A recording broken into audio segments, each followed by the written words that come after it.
Hey guys, Clark here, good to see you. Today I want to talk to you a little bit about church web help, specifically security. You probably can't see my screen, but recently I did a Facebook post about the 5 elements of a good church website, and number one I put secure. The reason why I put secure is because today, more than ever, websites are getting hacked, broken into, data stolen, storage wiped out, and all of these bad things. And as someone that's involved in the ministry, you really don't want to worry about that a whole lot. And it is a big topic, as some people spend their whole lives involved in security and cybersecurity, of course. But I just want to take a few minutes to walk you through some tips to make sure your website is more secure so that you don't get hacked, and that if you do get hacked, you are prepared to deal with it. Something that I've dealt with a lot for clients in the past year or two, more and more so. So I wanted to start off with that, and we'll just hop on here and get to it. Hey guys, all right, thanks for joining me. We're going to hop in here. The picture is going to go away, but I'm still here with you because the camera kind of bounces on and off the screen when I go from different pages. But let's get right into it and look at what's happening with cybersecurity for churches right now today. All right, guys. So what we have right now in 2021 is a very serious situation with cybersecurity where websites are getting attacked all the time. And we're going to cap off with these statistics that are pretty scary. But I want to start with just something simple that anybody can do that has a church website and wants to secure it.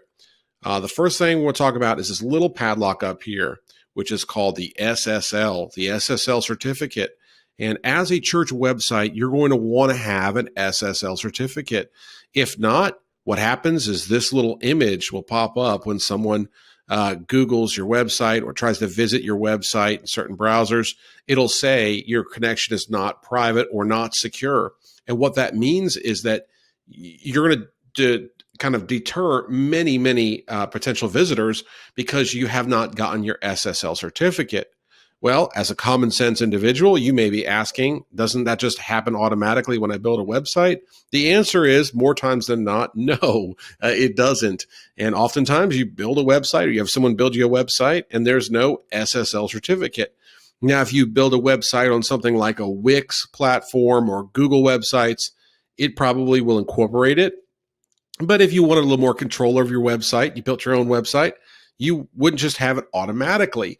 Now, at Church Web Help, when we build websites, we do offer that SSL certificate included, but many times it doesn't happen. And what makes it worse is since it's a certificate, and you can see here that this example is expired SSL. Well, what makes matters worse is not only do you need to get one, but oftentimes you need to get one year after year after year. And it can be $50 or $100 or more, and then you have to go ahead and renew it and so forth. So what I want to show you is a quick and easy way to get a free SSL that you don't have to renew that's ongoing. And that's through a company called Cloudflare. And Cloudflare allows you to sign up for a free account. It's a very popular, reputable company. Not everyone thinks it's the greatest, but again, it's free and it's effective.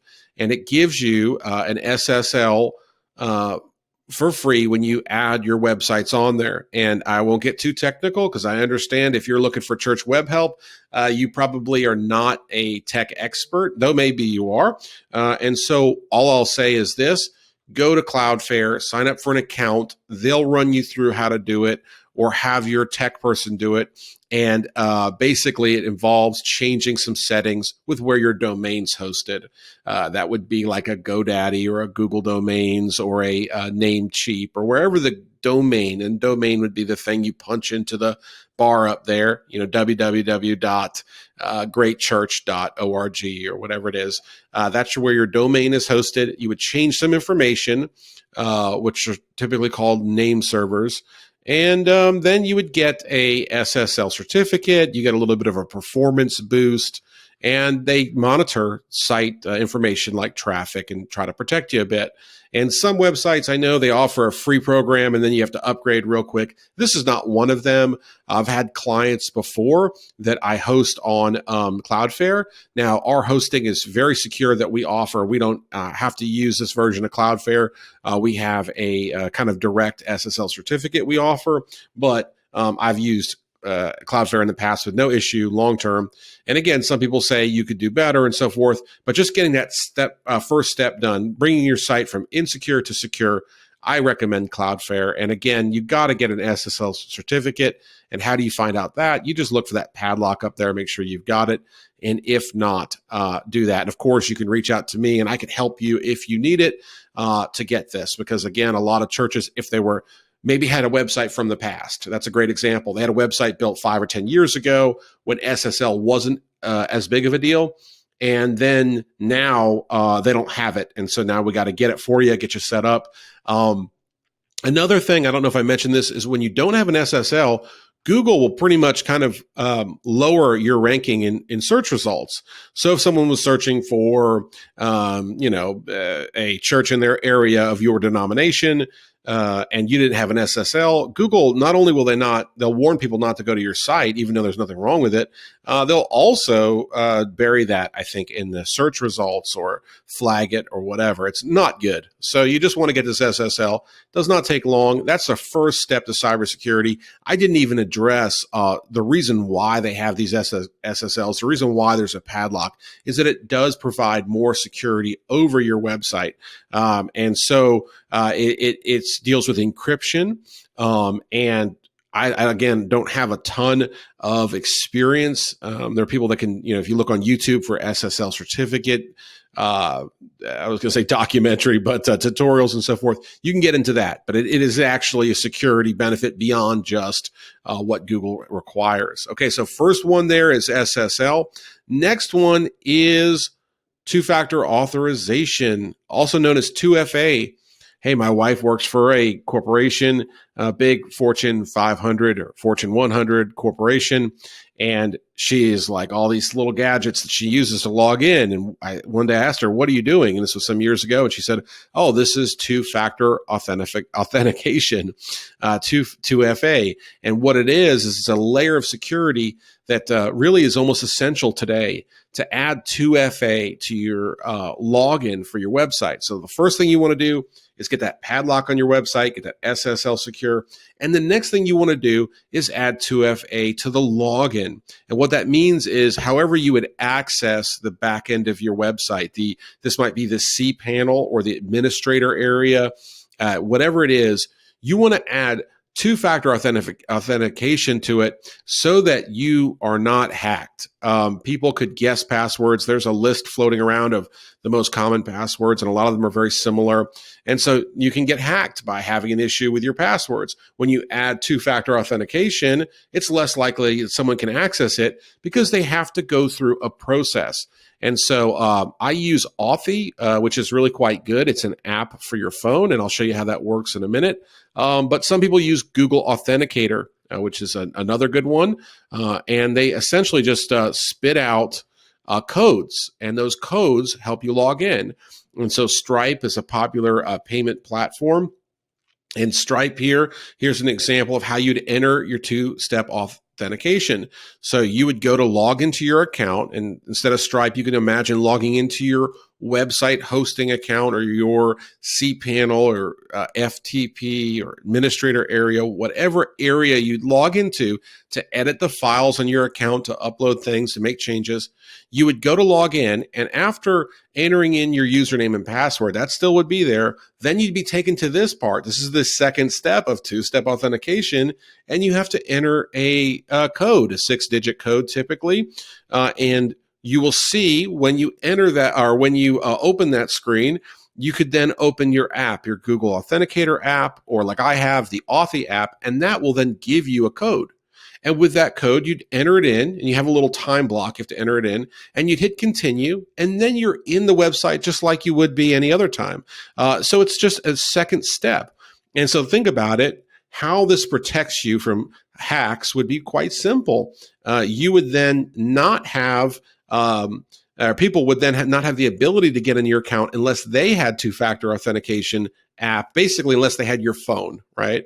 Now, for Authy, you can add it to your desktop and so on and so forth. There's other ways to kind of add layers to this. So in case you lost your phone, you're protected.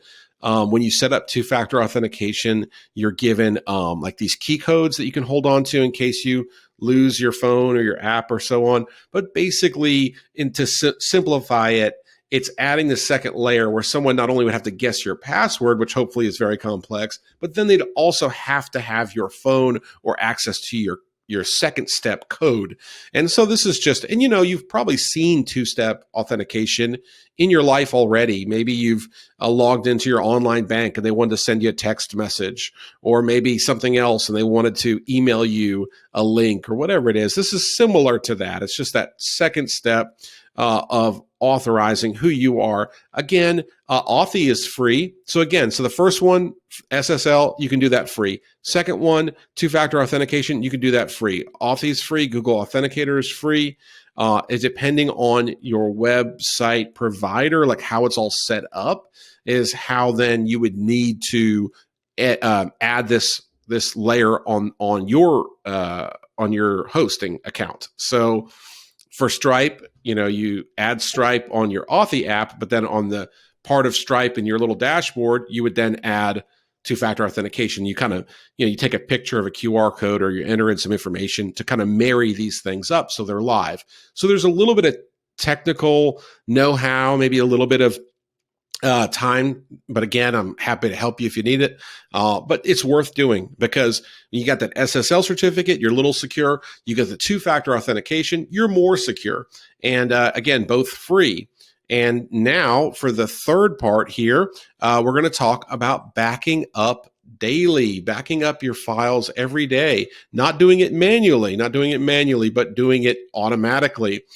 Any good web hosting company will back up daily. Our web hosting service, we back up every single day. We back up your entire website. There are services that offer this, but again, it's great to have it baked in with the web hosting. But this is the third part of the preventative steps you take, because when you have daily backup, then you could say, okay, it's harder for them to get in with the SSL. It's harder for them to get in with two-factor authentication. And now, even if they were to get in, right, I have a protection. I have a protection here that I can then restore the site. So typically, think about this. What happens to a hacked website? Well, they'll say, we took your files, and if you want them back, you got to pay us, right? And a lot of times they go in through the file manager. The file manager is very simple, very similar to like if you've ever had a Windows computer and you just click through the file explorer. It's very simple. And I'm on Namecheap, which is a domain host. And you can see on Namecheap, they give you a look at it. And this is the file manager. And I know it looks maybe complex, but it's not. It's quite simple. There's just folders, and in those folders, there's stuff. And there's folders that have important stuff. And some of these folders host the website files, the actual text and images and graphics and so on. So these folders are important to protect. And people will delete them or remove them and say, hey, you got to pay us to get it back. Or they won't even say pay us. They'll just delete it to be malicious, which is awful. But what you can do is back it all up. It's just simply taking these files and backing them all up in a way that's easy to restore. And that way, when they do that, if they get in, if they get past these first two layers, you're protected. It's very simple. An image of a file manager might look like this in your cPanel.